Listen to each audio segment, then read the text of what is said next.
Lagi ko to sinasabi sa Limbo or earlier. I hope na hindi kayo sumuko agad pa fail kayo. Kasi failure is part of your progress. You will always fail. I mean, for the first few tries, minsan hindi tayo pare-pareho. And that's the reality. Life itself is, siguro masasabi kung hindi kayo pare-pareho kung paano kayo pinanganak. Doesn't mean na hindi mo kaya. You can do it. It's only a matter of paano mo kakayanin. Ayun, siguro maraming factors. So ng mga laging yung mga tao, I'm lost, I don't know what to do. Don't worry. Hindi ka nag-iisa. A lot of times I always feel like I'm lost as well. But I try to write my stuff, my dreams, my goals, and syempre yung commitment for myself. Yung commitment dapat kong ginagawa.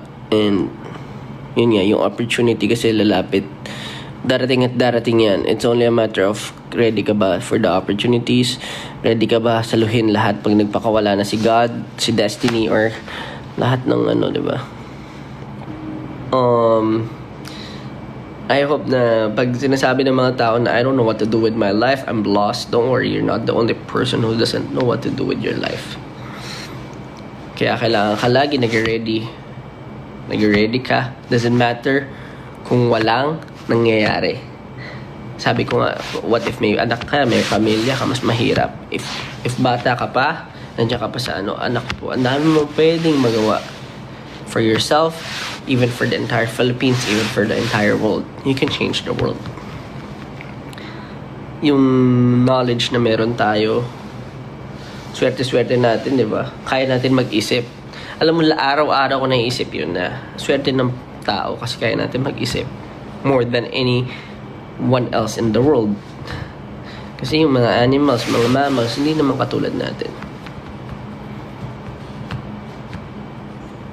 Napakalalim, no?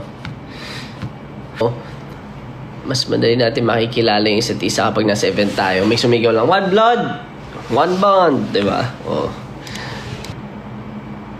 May nagsabi, half blood daw. Half blood lang yata lang. Basta hindi kinaubusan, no? Half blood.